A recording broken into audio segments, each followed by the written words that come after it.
بسم اللہ الرحمن الرحیم الحمد للہ رب العالمین والعاقبۃ للمتقین الصلاۃ والسلام علی رسول النبی الکریم اما بعد فاعوذ باللہ من الشیطان الرجیم بسم اللہ الرحمن الرحیم وما ارسلناک الا رحمۃ للعالمین صدق اللہ العظیم اللهم رب اشرح لي صدری ويسر لي امری واحلل عقدۃ من لسانی یفقهوا قولی ربی زدنی علما ربی زدنی علما ربی زدنی علما اللهم صل علی محمد النبی الأمی وازواج امہات المؤمنین وذریته وآل بیتہ کما صلیت علی ابراہیم انک حمید مجید اللهم صل علی محمد النبی الأمی وعلی آلہ وصحبہ وبارک وسلم۔ اللہ جل شان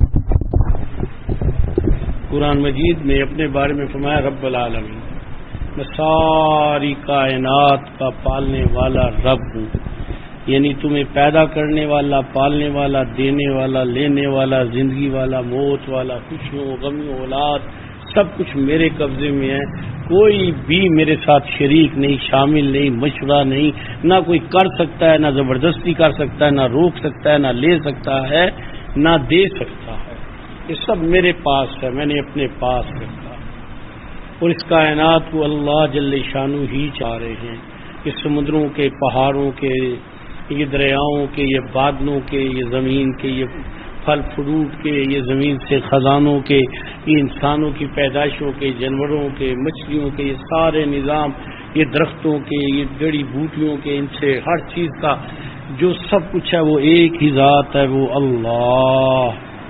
اور اللہ رب العزت نے اپنی اس کائنات میں سورج کو ایک خاص شان عطا فرمائی کہ سورج جو ہے اس کی روشنی سے دن کا اجالا، اس کی ہیٹ گرمی سے نفع ہوتا ہے، پکتی ہیں چیزیں، تو اسی طرح رات کی چاندنی میں چاند کو ایک ایسی خوبصورت روشنی دی۔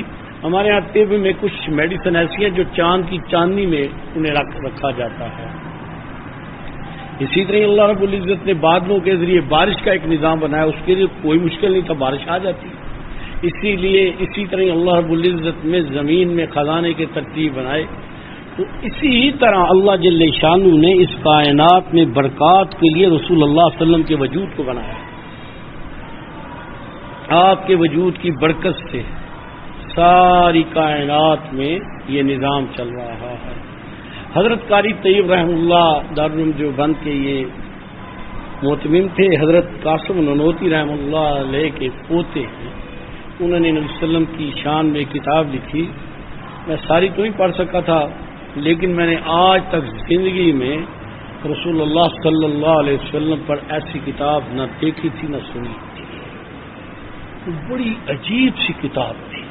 انہوں نے لکھا ہے اس میں کہ رسول اللہ صلی اللہ علیہ وسلم کی دنیا سے تشریف آوری سے پہلے ہی، آپ کے دنیا میں آنے سے پہلے ہی جتنے نبی بھی آئے ہیں وہ بھی آپ ہی کی نبوت کا حصہ ہیں، کہ جیسے سورج نکلتا ہے اور سورج سے پہلے روشنی ہوتی ہے اور سورج کی روشنی ہوتی ہے، اور تمام انبیاء کی وہ نبوت جو ہے اس کی دلیل قرآن کی آیات ہے۔ جیسے ہم سب سے اللہ نے ایک عہد لیا تھا لست بربکم، کیا میں تمہارا رب نہیں ہوں؟ تو سب نے، میں نے، آپ نے، ہم سب نے، ارواح نے کہا تھا بلا۔ اسی طرح اللہ نے نبیوں سے بھی ایک عہد لیا، میثاق کا لفظ ہے انبیاء کا، رسول اللہ صلی اللہ علیہ وسلم کے بارے میں لیا گیا۔ ہر نبی نے اپنے دور میں کہا کہ میرے بعد ایک نبی آئے گا، اس کا نام کسی کا احمد، کسی کا محمد، قرآن کی آیت بھی ہے، اور وہ ہوگا اور آ جائیں تو ان پہ ایمان لے کے آئیں۔ اور ایک واقعہ میں نے ایک بہت پہلے ایک جگہ پڑھا تھا، تو نبی صلی اللہ علیہ وسلم طواف کے بعد صفا مروہ میں صحیح فرما رہے تھے تو ایک جن آیا، جن اتنا بوڑھا تھا کہ اس کی کمر بالکل ایسے جیسے ٹیڑھی سی تھی، اس نے بڑے ادب سے آ کے سلام کیا، السلام علیکم یا رسول اللہ۔ آپ نے جواب دیا تو اس نے بتایا کہ میں شیطان کی اولاد سے ہوں، شیطان کا پوتا یا پڑپوترا ہوں نا۔ تو جب حابیل اور قابیل کا جھگڑا ہوا اس وقت میں بچہ تھا، میں نے سیدنا آدم علیہ الصلوۃ والسلام سے لے کے سیدنا عیسیٰ تک سارے نبیوں کو دیکھا اور ایمان لے کے آیا۔ اور جتنے نبیوں کی بھی زیارت کیا ایمان لایا تو انہوں نے مجھے کہا تھا ایک نبی آئے گا اس نبی تک اگر پہنچ جانا تو ہمارا سلام دینا. تو یا رسول اللہ میں سارے نبیوں کا آپ سلام بھی آپ کو پہنچا رہا ہوں. یہ اس کی دوسری دلیل ہے کہ آپ کی نبوت اس نبوت کے جیسے آپ نے فرمایا کہ محل ہے اس میں ایک اینٹ ہے تو آپ نے اس محل کو مکمل فرمایا اور آپ کی نبوت باقی نبوتوں کو بھی 4 چاند لگے. پھر آپ صلی اللہ علیہ وسلم کی شان کہ جب آپ معراج پہ جانے لگے تشریف لے جانے لگے تو آپ کو جب بیت المقدس میں لے جایا گیا تمام انبیاء اکرام بالجسد روح کے ساتھ تو معاملہ ہی آسان ہے اپنے وجودوں کے ساتھ رسول اللہ صلی اللہ علیہ وسلم سے ملاقات ہوئی اور نبی صلی اللہ علیہ وسلم نے امامت فرمائی. آپ امام الانبیاء ہو گئے. حضرت جبرائیل امین نے پکڑ کے آپ کو آگے کھڑا کر دیا. پھر جب آپ معراج پہ گئے تو یہ پہلا موقع تھا کہ انسانوں میں سے کوئی ایسا بھی ہو سکتا ہے جو بارگاہ الہی میں اللہ کی زیارت اللہ کا کلام اللہ کے قرب میں اس حد تک جا سکتا ہے تو صرف ایک ہی ہستی محمد الرسول اللہ. یہ ساری فضیلتیں اور اس سے بھی زیادہ فضیلتیں بہت فضیلتیں ایک طرف. دوسرا نبی صلی اللہ علیہ وسلم کی زندگی کی تکلیفیں پریشانیاں دقتیں تبلیغ میں ذات کے مشکلات میں وہ دیکھیں تو انسان دنگ رہ جاتا. میں نے کئی دفعہ کہا ہے یہاں کرونا آیا تھا تو ہم اپنے گھروں میں فریج بھی سامان تھا ڈیفریزر بھرے ہوئے تھے بجلی تھی کھانا پینا سب کچھ تھا سہولت تھی تو ہم کہتے تھے مر گئے. 2.25 سال شیب ابی طالب کی گھاٹی آج بھی جا کے وہ دیکھو پہاڑ تو آدمی کا دل ہل جاتا ہے. چٹان بھی چھوڑو اس کے مقابلے میں کچھ نہیں. 2.25 سال نبی صلی اللہ علیہ وسلم اپنے قبیلے کے ساتھ اپنے لوگوں کے ساتھ وہاں بند کر دیے گئے تھے. یہ کیا تھا کوئی آپ صلی اللہ علیہ وسلم کو کسی سے اختلاف تھا سیاسی اختلاف تھا کوئی پیسوں کا جھگڑا تھا کیا ٹریڈ تھا. ایک تھا اللہ کا نام نہ لو ایک اللہ کی بات نہ کرو ورنہ تمہیں آؤ بادشاہ بھی بنا دیں گے شادی بھی کرا دیں گے مال بھی دے دیں گے عورت بھی دے دیں گے. تو رسول اللہ صلی اللہ علیہ وسلم نے یہ تکلیفیں اٹھائیں. پہلی ہی دفعہ میں آپ کی دونوں بیٹیوں حضرت رقیہ حضرت ام کلثوم کو طلاق ہوئی جب آپ صلی اللہ علیہ وسلم نے کوہ دامن اس پہ صفا پہ اعلان کیا تو ابو لہب کے بیٹوں سے نکاح تھا اس نے طلاق دلوا دی. یہ کیوں ہوئی تھی؟ دین کے لیے اللہ کے لیے اللہ کے دین کی دعوت کے لیے اور ایک اللہ کو ماننے کے لیے. پھر اس کے بعد سختیاں مشکلیں حضرت سمیہ کے ٹکڑے ہوئے حضرت بلال کے ساتھ دوسروں کے ساتھ کیا کیا سلوک ہوا. جو ہی مدینے میں گئے تو بھی دم نہ لینے دیا جنگوں پہ جنگیں چلتی رہی. کس لیے؟ پھر رسول اللہ صلی اللہ علیہ وسلم دنیا سے تشریف لے گئے تو صحابہ کا بھی دنیا سے جنگ یمامہ میں الحمدللہ میں اس جگہ گیا ہوں 3 قبرستان ہیں صحابہ کے. نبی صلی اللہ علیہ وسلم کے دور میں غالباً 700 سے بھی کم صحابی ہیں 23 سال میں جو شہید ہوئے ہیں جنگوں میں غزوات میں. اور اس جنگ یمامہ میں ایک ہی دفعہ میں 1200 صحابی شہید ہوئے جس میں 700 حافظ تھے. 3 قبرستان ہے 3 دفعہ مارکا ہوا تھا. تینوں قبرستان الحمدللہ دیکھیں اللہ ان کے درجات بلند فرمائے. تو اس کے بعد بھی اس دین کی حفاظت کے لیے کیا کیا کیا جا رہا ہے. تو دین جو رسول اللہ صلی اللہ علیہ وآلہ وبارک وسلم کی ذات ہیں وہ برکات والی ذات ہیں. قل ان کنتم تحبون اللہ فاتبعونی. قرآن تو اعلان کر رہا ہے اے نبی ان سے کہہ دے اگر یہ چاہتے ہیں اللہ ان سے محبت کرے تو تیری اتباع کریں.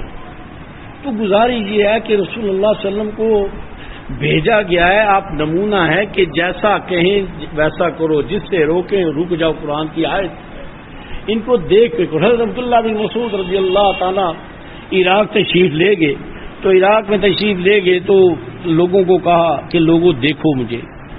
آپ نے 2 رکعت پڑھی پڑھنے کے بعد سلام پھیر کے کہا ھذا الصلاۃ رسول اللہ صلی اللہ علیہ وسلم. یہ نبی صلی اللہ علیہ وسلم کی نماز ہے. سیدنا عثمان غنی رضی اللہ تعالیٰ نے کہا کہ پانی لے کے آؤ. کوزے میں لے کے آئے. آپ نے وضو فرمایا. کہا کہ مجھے وضو کی حاجت نہیں تھی میں تمہیں دکھانا چاہتا تھا کہ آقا صلی اللہ علیہ وسلم وضو کیسے فرماتے تھے. بھئی آپ کی ذات نعرے لگانے شور مچانے رنگ برنگی لباس پہنے رنگ برنگی کام کرنے سے نہیں. آپ کی ذات آئی ہے عمل کرنے کے لیے کہ اللہ کے نبی صلی اللہ علیہ وسلم والے طریقوں پہ آ جاؤ. مسجد نبوی میں نبی صلی اللہ علیہ وسلم بیٹھے تھے تو آپ کی نگاہ ایک نوجوان پہ پڑی. اس نے سونے کی انگوٹھی پہنی تھی. ہوا پا ایک تعلق تھا نبی صلی اللہ علیہ وسلم، آپ نے ہاتھ بڑھایا، اس کی انگلی کی انگوٹھی لی اور ایسے پھینک دی، بس بات ختم ہو گئی، کچھ بھی نہیں کہا آپ صلی اللہ علیہ وسلم نے۔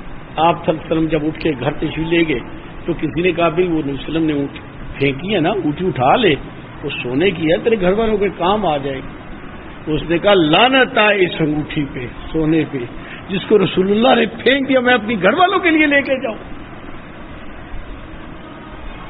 صحابہ نے دین سیکھا تھا، والذی بعث فی الامین رسول منہم یتلو علیہم آیاتہ ویزکیہم ویعلم الکتاب والحکمہ۔ اللہ کی آیتیں فراز نبوت ہے، اللہ کی آیتیں پڑھ کے سناؤ، صحابہ نے یاد کر لی، اس کی تشریح کرو جو حدیث اور فقہ بنتی ہے، اور رسول صلی اللہ علیہ وسلم کے وجود مبارک کو ایسا کبھی ایسا منور فرمایا تھا کہ ہر ایمان والا آتا تو منور ہو جاتا تھا۔ یہ فرائض نبوت ہے، اور یہی آخر ہے، یہی اول ہے، یہی آخر ہے۔ نبی کی اتباع میں ہی کامیابی ہے، نبی کی محبت کے ساتھ۔ دیکھیں قرآن مجید جہاں بھی ایمان کی بات کرتا ہے اور رک نہیں جاتا، ایک ہی آیت میں الا الذین آمنوا وعملوا الصالحات، صالحات میں نیک اعمال، نیک عمل، ہر اس عمل کو کہا جاتا ہے کہ جو دین سے ثابت ہو، اوپر سے چل کے آیا ہو۔ تو بھی گزارش ہے، لوگوں کے میسج دیکھ دیکھ کے بڑی پریشانیاں ہوتی ہیں، دکھ گزرتا ہے۔ ہم نے دین کو بھی نصارہ کی طرح نہ ایک ایسے بنا لیا ہے، اور بھئی ہمارے آقا نے تو قربانیوں سے، اپنے خون سے، اپنے گوشت سے، اپنی ہڈیوں سے، صحابہ کے گوشت سے یہ امارت قائم کی ہے۔ اس کو ایسے لے لینا اور صرف گزارے کرنے سے دین پہ عمل نہیں ہوگا۔ میدان محشر میں آپ دیکھیں کہ کیا ہوگا، نامہ اعمال تولے جائیں گے، گنے نہیں جائیں گے، ناپے نہیں جائیں گے۔ اس پہ غور کریں، اس بات پہ تولے جائیں گے۔ روئی کتنی زیادہ ہو تولنے میں تو ذرا سا وزن ہوتا ہے اس کا۔ اعمال کا سب سے پہلا وزن نیت کا خالص ہونا ہے، اس کے بغیر اللہ کے ہاں قبولیت ہے ہی نہیں۔ جو لوگوں کو دکھانے کے لیے وہ تو اللہ ویسے ہی قبول نہیں کریں گے، سب سے پہلے ان کو جہنم میں ڈالا جائے گا جس میں علماء، سخی اور شہید ہوں گے، ان کے وجود کو آگ لگا کے جہنم کو آگ لگائی جائے گی۔ تم نے اللہ کے لیے نہیں کیا، شہرت کے لیے کیا تھا، وہ تو پہلے ہی چلے جائیں گے۔ باقی بھی اللہ کے ہاں وہ کام آئے گا، عمل جو خالص اللہ کی رضا، اللہ کی خوشنودی کے لیے کیا گیا ہو، اور رسول اللہ صلی اللہ علیہ وسلم والے مبارک طریقے پہ کیا گیا ہو۔ دیکھیں روزہ بالفرض محال 16 گھنٹے کا ہے، تو ایک آدمی کہے جی چلو میں دن کا تو نہیں کرتا، رات کے 16 گھنٹے کرتا ہوں، تو روزہ نہیں ہوگا۔ اسی طرح حج کا ایک خاص وقت ہے، اس وقت کے علاوہ کر لے تو وہ حج نہیں ہوگا۔ عید کے، رمضان کے سارے طریقے تعین، ان نکاح من سنتی، رسول اللہ صلی اللہ علیہ وسلم کی نکاح سنت ہے، لیکن سنت کی ترتیب میں ہو، گواہ، ترتیب، حجاب و قبول، اس کے علاوہ نکاح نہیں ہوگا، برائی ہوگی، شر ہوگا، فتنہ ہوگا، حرام کام ہوگا۔ تو بھئی زندگی بھی اللہ کے ہاں وہ قبول ہے، اعمال بھی وہ قبول ہیں جو رسول اللہ صلی اللہ علیہ وآلہ وبارک وسلم لے کے آئے۔ یہاں لوگوں نے ایسی ایسی بشارتیں بنا لی ہیں، میں تو بڑا حیران ہوتا ہوں کہ اللہ کا خوف، چلو عام جاہل تو ہیں ہی، بیچاروں کو پتہ نہیں، بھائی صاحب علم لوگ بھی وہ روایتیں بھیج دیتے ہیں جن کا وجود ہی نہیں۔ خدا کا خوف کریں۔ میرے نبی نے تو آخری وقت تک نماز، حدیث میں آتا ہے امی جان عائشہ صدیقہ رضی اللہ تعالیٰ سے روایت ہے، رسول اللہ صلی اللہ علیہ وسلم نے 17 نمازیں خود نہ پڑھائیں، سیدنا ابوبکر صدیق رضی اللہ تعالیٰ جو خلیفۃ الرسول تھے وہ پڑھا رہے تھے۔ ایک دن آپ صلی اللہ علیہ وسلم نے دیکھا میری طبیعت کچھ بہتر ہے، تو آپ نے پردہ ہٹا کے فرمایا میں جاؤں گا۔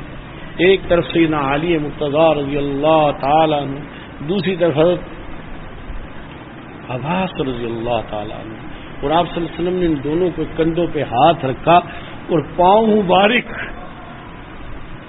صدقے جانے جس پہ جن کے قدموں کی خاک کو کوئی نہیں پا سکتا، وہ زمین پہ رکھے ہوئے نہیں تھے، ایسے کر کے پاؤں، ایسا ہوتا ہے ایسے کر کے گھسیٹ کے جا رہے تھے۔ امی جان عائشہ صدیقہ رضی اللہ فرماتی ہیں میں دیکھ رہی تھی رسول اللہ صلی اللہ علیہ وسلم کو وصال میں جاتے ہوئے، اور جا کے آپ جب ہوئے تو صدیق رضی اللہ پیچھے ہونے لگے، آپ نے اشارہ فرمایا ٹھہر جاؤ۔ اس حال میں آقا نے بتایا کہ نماز کے بغیر گزارا نہیں ہے، اس نماز کے بغیر گزارا نہیں ہے۔ نمازیں ٹوٹ رہی، تلاوت چھوٹ رہی، کتنے لوگوں سے پوچھو 6 مہینے ہیں رمضان کو گزرے ہوئے، ابھی تک قرآن مجید دوبارہ پڑھا ہی نہیں۔ اپنے حلیے، اپنے لباس، اپنے شکل و صورت، اپنے کردار، اپنی شادیاں، ہر چیز میں یہود النصارہ اور ہندو اور پتہ نہیں کون کون سی رسمیں ہیں، اور ہم اس بات کے دعوے دار ہیں کہ میدان محشر میں تو سب سے پہلے سفارش ہماری ہوگی۔ تو میری گزارش ہے آقا صلی اللہ علیہ وآلہ وبارک وسلم کے ساتھ محبت، عقیدت کی جو بنیاد ہے وہ اعمال پہ ہے، جس عمل سے آقا خوش ہو جائیں۔ اب حدیث سنیے، حدیث کی کتابوں میں آتا ہے اللہ صحابہ کے درجات بلند فرمائے، اللہ صحابہ کے درجات بلند فرمائے، اللہ انہیں اجر عظیم دے۔ کہا یا رسول اللہ صلی اللہ علیہ وسلم آپ ہمارے پاس ہیں، ہم پریشان ہوتے ہیں، تکلیف آتی ہے، دکھ آتا ہے، کوئی مسئلہ پوچھنا ہے، کوئی بات پوچھنی ہے، آپ کے پاس آ جاتے ہیں نا، تو آپ بتاتے ہیں، ہمیں تسکین ہو جاتی ہے، آپ دعا کرتے ہیں، ہمارا کام بن جاتا ہے۔ یا رسول اللہ جب آپ تشریف لے جائیں گے تو ہمارا کیا بنے گا؟ وہ لوگ جن جیسے لوگ ہو ہی نہیں سکتا، ساری دنیا کے سارے لوگ ولی اللہ بن جائے، سب کو جمع کر لو، ایک صحابی کی گرد پاؤ کو نہیں پا سکتے۔ وہ براہ راست رسول صلی اللہ علیہ وسلم کے شاگرد ہیں، رضی اللہ عنہ و رضوا عنہ، یہ 2 اعزاز سے صحابہ کے ہیں، باقیوں کو جنت میں جا کے ملیں گے، اللہ ان سے راضی، وہ اللہ سے راضی، جنت میں جا کے ملیں گے جو صحابہ کو دنیا میں اللہ نے دے دی ہے۔ تو کہا یا رسول اللہ ہمارا کیا بنے گا؟ ان کی بدولت ہم جیسے لوگوں کو کتنا بڑا اعزاز ملا۔ آپ نے فرمایا پریشان نہ ہو، جب میں دنیا سے چلا جاؤں گا تو اللہ جل شانہ فرشتوں کے ذریعے میری امت کے اعمال مجھ تک پہنچائیں گے، جب میں امت کے اچھے اعمال دیکھوں گا تو مجھے خوشی ہوگی، میں دعا کروں گا، جب امت کی بدعمالیاں دیکھوں گا تو میں اس پہ استغفار کروں گا۔ حضرت قاسم نانوتوی رحمہ اللہ جب پہلی دفعہ گئے حج پہ تو مدینہ طیبہ گئے، قصیدہ قاسمیہ لکھا ہے، حضرت مولانا ذکی رحمۃ اللہ علیہ نے فضائل درود شریف میں آدھا لکھا ہے، سارا نہیں لکھا، تو 122 بند ہیں، آپ نے شاید 60 کے بعد لکھے ہیں انہوں نے۔ تو اس میں ایک الفاظ ہیں، یہ سن کے کہ آپ شفیع گناہ گار ہیں، اکٹھے کیے ہیں میں نے گناہ کے انبار۔ یا رسول اللہ صلی اللہ علیہ وسلم میں نے سنا ہے کہ آپ شفیع ہیں گناہ گاروں کے لیے، تو میں نے خوب خوب گناہ اکٹھے کر لیے ہیں، جتنے گناہ میں نے پٹھنیاں بنا کے سر پہ اٹھا لوں، تیری خاطر اتنی تو ہوگی تخفیف، بشر کرے گناہ ملائکہ استغفار۔ یہ کیسی عظیم امت ہے، کیسی عظیم امت ہے کہ گناہ یہ کرتی ہے اور فرشتے اس کے لیے استغفار کرتے ہیں۔ یہ یا رسول اللہ یہ آپ کے صدقے ہے، یہ آپ کے توفیل ہے، یہ آپ کی نسبت سے ہے۔ تو بھئی جس نبی کا ایسا حال ہے، یہ اس کے طریقے سے ہٹ کے نبی کی یاد کو منانا یہ ناراضگی ہے، نبی کی خوشی کا ذریعہ نہیں۔ جوان جہان بچیاں گندے لباس بے پرد اور وہ میوزک کے ساتھ اور کلمات نعتیہ کلمات پڑھیں تو کتنا بڑا ظلم ہے۔ عورت کے بال بھی پردے میں آتے ہیں، عورت کی آواز بھی پردے میں آتی ہے۔ قرآن کیا کہتا ہے؟ قرآن کی بات سنیں، رسول اللہ کی بیٹیاں بیویاں جو ہے نا امت کی مائیں ہیں، قرآن نے خود کہا امہات المومنین، مومن مائیں ہیں۔ آپ صلی اللہ علیہ وسلم کی ازواج ہم سب کی امی جان ہیں، اور ہمارے سارے ماں باپ آپ کی جوتیوں پہ قربان صدقے جائیں۔ تو نبی کی بیویوں کو اللہ کیا فرماتا ہے کہ اپنی جب کسی سے بات کرو تو اپنی آواز کو نرم لہجے میں نہ بولنا کہ دوسرے کے دل میں خلجی نہ پیدا ہو۔ یہ وہ ہیں جو امت کی مائیں ہیں، جن سے نکاح ہو بھی نہیں سکتا۔ امت کا اتفاق ہے کہ آپ کی دنیا کے پردہ فرمانے کے بعد بھی کسی کا ان سے نکاح نہیں ہو سکتا۔ ان کے لیے اتنی پابندیاں ہیں تو پھر نیچے کون مائی کا لال یا بیٹی ہے جس کے لیے ساری گنجائش ہے؟ تو بھی یہ جو میسج خصوصاً غلط چل رہے ہیں نا، بڑے بڑے یہ کر لو تو یہ سارے گناہ معاف ہو جائیں گے، کوئی نماز نہیں پڑھی، گندے غلیظ پھرتے رہے، بھئی سارے گناہ بلا حساب جنت میں داخل کر دیا جائے گا۔ تو یار یہ بات کیا صحابہ کو نہیں پتی تھی جن کے وجود کٹ گئے، جن کے وجود کٹ گئے. غزوہ احد میں نبی صلی اللہ علیہ وسلم گھیڑے میں آ گئے اور ایک کھڈے میں آ گئے. تو انہوں نے دیکھ لیا نا، تو انہوں نے حملہ کرنا شروع کر دیا. پتھر تھے ان کے پاس، نیزے تھے، تیر تھے، تلواریں تھے. صحابہ کا دائرہ بن گیا. رسول صلی اللہ علیہ وسلم، گاجر مولی کا لفظ تو جائز نہیں کہنا، لیکن میں مثال دے رہا ہوں. تو صحابہ ایسے کٹ کٹ کے گرتے تھے کہ کوئی کانٹا نہ چبھے رسول صلی اللہ علیہ وسلم کے پاؤں میں. حضرت علی رضی اللہ تعالیٰ عنہ جب رسول صلی اللہ علیہ وسلم کی طرف کوئی تیر آتا تو ہاتھ سے پکڑتے اور تیر ہاتھ میں گھس جاتا تھا، ہاتھ شل ہو گیا تھا. حضرت سعد رضی اللہ تعالیٰ تیر چلاتے اور حضرت نبی صلی اللہ علیہ وسلم فرمایا سعد تیر چلاتا جا، میرے ماں باپ تم پر قربان ہوں. میں گناہگار نے وہ تیر کمان بھی دیکھا ہے جس پر رسول صلی اللہ علیہ وسلم نے پکڑا. یعنی وہ سے فرماتے یارزوں میں پیچھے چھپ جائے، کوئی آپ کو لگ نہ جائے، آپ کو چوٹ نہ آ جائے. جنہوں نے رسول اللہ کی حفاظت کی انہوں نے رسول اللہ کے دین کی بھی حفاظت کی، ہر عمل کی حفاظت کی، اور آج بھی کر رہے ہیں، اور قیامت تک رسول اللہ کا جھنڈا لے کے کھڑے رہیں گے. اور انشاءاللہ یہی لوگ میدان محشر میں بھی رسول اللہ کا جھنڈا لے کے کھڑے ہوتے ہیں. بڑی آسان سی بات ہے، میں بہت دفعہ عرض کیا ہے. قیامت میں اگر کوئی یہ دیکھنا چاہتا ہے کہ میدان محشر میں جہاں ماں باپ بہن بھائی بیوی رشتے سب یوم یفر المرء من اخیہ و امہ و ابیہ و صاحبتہ و بنیہ، بہن بھائی سارے رشتے ٹوٹ جائیں گے نا، تو آدمی بکھر جائے گا. وانتظروا یوم ایھا المجرمون، مجرموں آج علیحدہ ہو جائے، کوئی رشتے نہیں ہے، مجرموں کو علیحدہ کر دیا جائے گا. اگر کوئی یہ دیکھنا چاہتا ہے نا کہ میں وہاں کن لوگوں کے ساتھ ہوں، تو آج دیکھ لے کہ میرا اٹھنا بیٹھنا کن کے ساتھ ہے، بس انہی کے ساتھ وہاں ہوگا. بڑی آسان سی بات. حدیث مبارکہ ہے، نبی صلی اللہ علیہ وسلم فرمایا کہ جو جس سے محبت کرے گا، جس کے ساتھ اٹھے بیٹھے گا میدان محشر میں اسی کے ساتھ. ایک صحابی رضی اللہ تعالیٰ کا بڑا عجیب واقعہ آتا ہے. اللہ ان کے درجات بلند فرمائے، جنہوں نے ہماری راہیں کھول دی. بیٹھے رو رہے تھے اور روتے روتے زیادہ رونا شروع کر دیا، وہ ڈھائی مارنی شروع کر دی. صحابہ نے پوچھا کیا بات ہے، جواب بھی کوئی نہیں دیتے، اور روتے ہیں اور ایسے جیسے ماں کی لاش پڑی ہو ایسے روتے ہیں. رسول اللہ صلی اللہ علیہ وسلم کو بتایا گیا تو آپ صلی اللہ علیہ وسلم کیا ہو گیا، کیوں رو رہے ہو، تمہیں کتنی کیا تکلیف ہے. تو اس نے ایسا جواب دیا کہ یہاں سے وہ بول رہا تھا، وہ عرش پہ لگ رہا تھا کہ یا رسول اللہ صلی اللہ علیہ وسلم مجھے جنت نہیں چاہیے.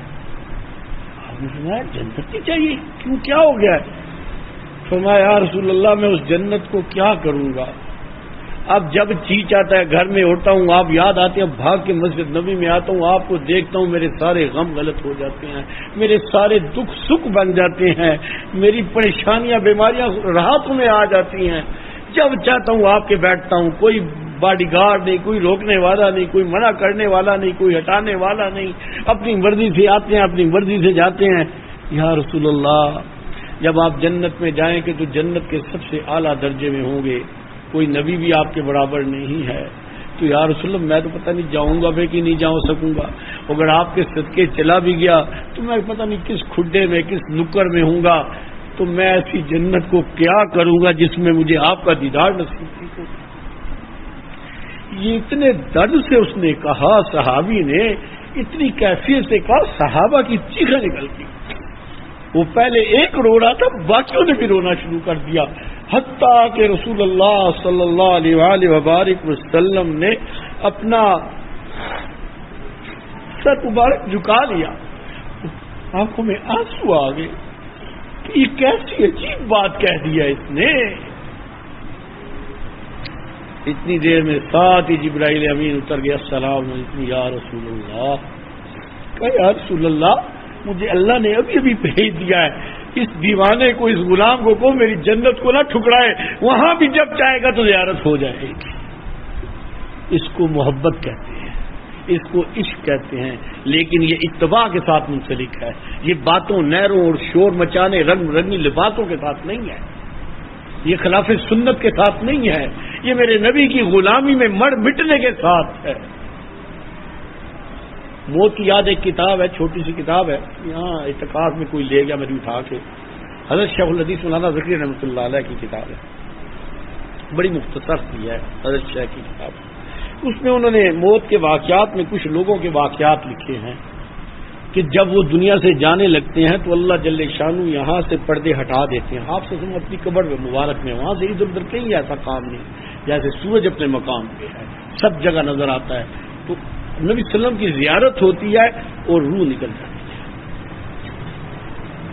یعنی جن کا تعلق ہوتا ہے وہ ایک حدیث بھی ہے. آپ نے فرمایا جس نے خواب میں مجھے دیکھا اس نے مجھے ہی دیکھا, اور جس نے مجھے خواب میں دیکھا قریب وہ مجھے دیکھے گا. حضرت رحمۃ اللہ علیہ اللہ جل شانہ درجات بلند فرمائے, حضرت فرماتے تھے کہ جب آدمی جس نے خواب میں دیکھا ہے اس حدیث کی مثال بنے گا, جب اس کی روح نکلنے لگی تو اللہ اس کی روح کو نبی صلی اللہ علیہ وسلم کی زیارت کرے فرمائے تو روح نکلے. لیکن یہ کن لوگوں کا ہے جن کی زندگیاں سنت رسول پہ ہیں, جنہیں دیکھ کے اللہ کے نبی یاد آ جائیں, جنہیں دیکھ کے صحابہ یاد آ جائیں, جنہیں دیکھ کے پتہ چل جائے, جن کی شادیوں پہ پتہ چل جائے کہ رسول اللہ کے غلام کی, رسول اللہ کے بیٹے اور بیٹی کی شادی ہے. یہ وہ لوگ ہیں جو اللہ سے حیا کرتے ہیں نا, رسول اللہ صلی اللہ علیہ وسلم سے حیا کرتے ہیں نا, پھر رسول اللہ کی دعائیں اور اللہ بھی ان کے لیے اپنے سارے نظام کو بدل دیتا ہے. تو بس اتنی سی گزارش ہے کہ ایک ہوتا ہے کوئی عمل کرنا, اور ایک ہوتا ہے اس عمل میں شامل ہونا, اور ایک ہوتا ہے مزے لینے کے لیے وہ عمل دیکھنا. یہ سارے ایک ہی چیز ہیں. ایک حدیث ہے آپ صلی اللہ علیہ وسلم نے فرمایا کہ جو جس گروہ میں شامل ہوگا اس کے ساتھ اٹھایا جائے گا. حدیث اس طرح ہے, آپ سے فرمایا وہ ایک گناہ کے بارے میں لیکن اس سے ملتی جلتی ہے, جس سے یہ روایت بنتی ہے کہ اللہ کی لعنت ہو اس شخص پر, اللہ کے نبی مومنین کی جو مقام ملامت پہ کھڑا ہو. تو علماء نے اس کا ترجمہ جو کیا ہے وہ گناہ کے ساتھ کیا. اگر کوئی ایسی جگہ جو گناہ کے لیے مشہور ہے, وہاں گناہ کے لیے لوگ جاتے ہیں, بازار ہے, برائی کی جگہ ہے, گندی جگہ ہے, تو ایک شخص اگر وہاں جائے تو وہ دوسرا دور سے دیکھنے والا کہے کہ یہ ہے, اس نے کیا نہیں لیکن یہ بھی ان کے ساتھ شامل ہے. اور دوسری علماء نے ایک اور کی ہے کہ ایک آدمی مثلا جیسے اہل تشیع کا جلوس ہے تو پیر تو نہیں رہا, مزے لے کے دیکھ رہا ہے, تو دور سے جو دیکھ رہا ہے اس کو لگ رہا ہے یہ بھی ان کے ساتھ ہے. تو اس لیے گزارش ہے کہ اپنی عورتوں کو, کیونکہ عورتوں کے عقائد بہت کمزور ہوتے ہیں, نت باتیں نکال لیتی ہیں, عورتوں کو اور اپنے بچوں کو بھی ہر اس کام سے بچائیں کہ جو اللہ کے غضب, سنت کے خلاف اور تباہی اور بربادی کا ذریعہ ہے. اپنی زندگیوں کو ایسا بنائیں کہ آپ کے بچے کے لیے آپ آئیڈیل ہوں. میرے ابا جی یہ کرتے تھے. میں نے بہت لوگ دیکھے ہیں جو اپنے والد کا ریفرنس, والدہ کا ریفرنس دیتے ہیں.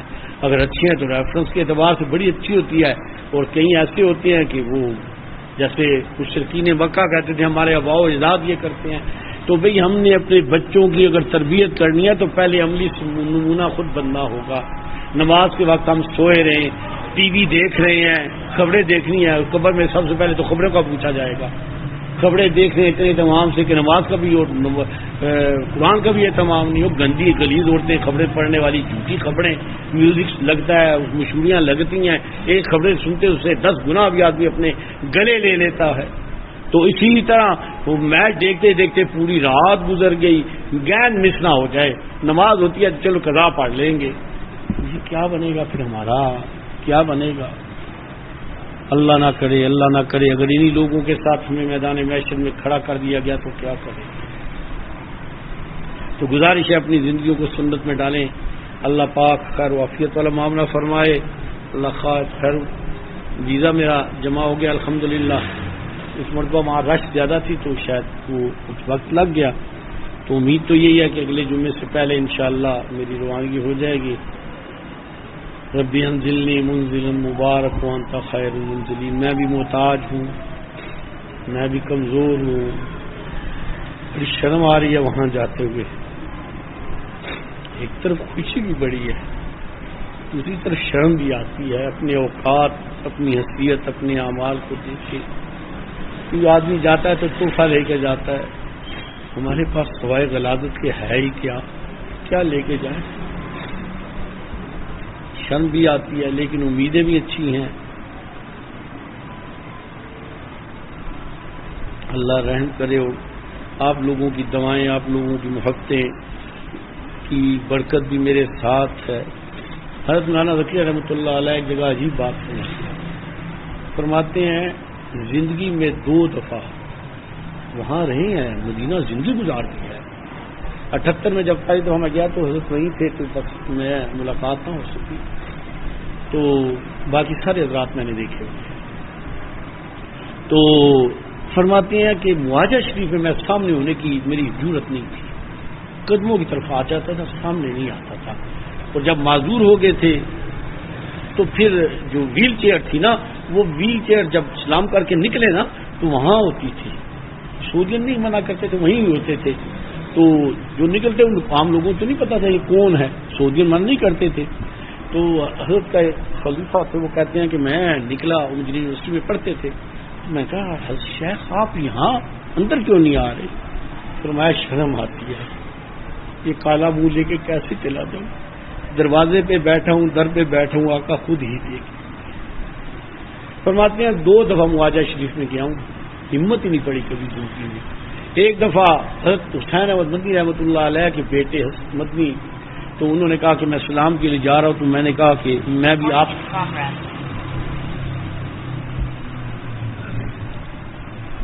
آپ کے ساتھ جاتا ہوں، میں نے کہا آپ کے ساتھ جاتا ہوں۔ میں کہ جب چلنے لگے تو میں نے ان پہ کندھے پہ ہاتھ رکھ کے پیچھے کھڑا ہو گیا کہ یہ سید زادی ہیں، رسول اللہ کی اولاد ہیں، چلو میں ان کے پیچھے کھڑا ہو جاتا ہوں، میں بھی سلام عرض کرتا ہوں۔ فرماتے ہیں دوسری دفعہ مولانا یوسف بنوری، مولانا یوسف بنوری جو ہیں، یہ جب گئے تو مجھے پتا چلا، تو میرے پاس آئے، تو میں جانا ہے، تو میں نے کہا میں بھی آپ کے ساتھ جاتا ہوں۔ تو یہ دوسری دفعہ تھی کہ میں معاجہ شریف ہوں، مجھے ہمت نہیں پڑتی کہ معاجہ شریف میں رسول اللہ کے سامنے جاؤں۔ وہاں تو لوگوں نے ہاتھ میں جوتیاں اٹھائی ہوں، ایسے موویاں بن رہی ہیں، سیلفیاں بن رہی ہیں، بے غیرتی بچی ہے، اس نے اپنی بیوی کو وہ دکھا رہے ہیں، روزہ رسول، اور بیوی کو لوگ دیکھ رہے ہیں۔ عجیب تماشا مچا دیا ہے ہم نے دین کا، یہ حال طواف میں ہے لوگوں کا۔ اسی لیے تو ہم سے بند ہو گئے تھے حرمین ہماری کرتوتوں کی وجہ سے۔ تو بھی میری گزارش ہے، اگر یہ ہم چاہتے ہیں کہ اللہ کی رضا نصیب ہو جائے تو بھی تبھی نصیب ہوگی رسول اللہ علیہ اعمال ہمارے ساتھ ہوں۔ اللہ کی رضا میرے نبی صلی اللہ علیہ وسلم علیہ اعمال میں، اللہ ہمیں اس کی توفیق عطا فرمائے، اور اللہ رب العزت ہمارے گناہوں کو، غلطیوں کو معاف فرمائے۔ یہ کوئی بات نہیں کہ اگر آدمی پہلے دور چوک ہو گئی ہے تو اب قائم رہے، جہاں اسے پتہ چل جائے، خبر ہو، واپس لوٹے، اصلاح کرے اور اپنے آپ کو بدلے اور نئی صورت کرے۔ اللہ اتنی قدرت والے ہیں کہ اس کے گناہوں کو نیکیوں میں بدل دیں گے۔ اللہ ہم سب پہ رحم فرمائے۔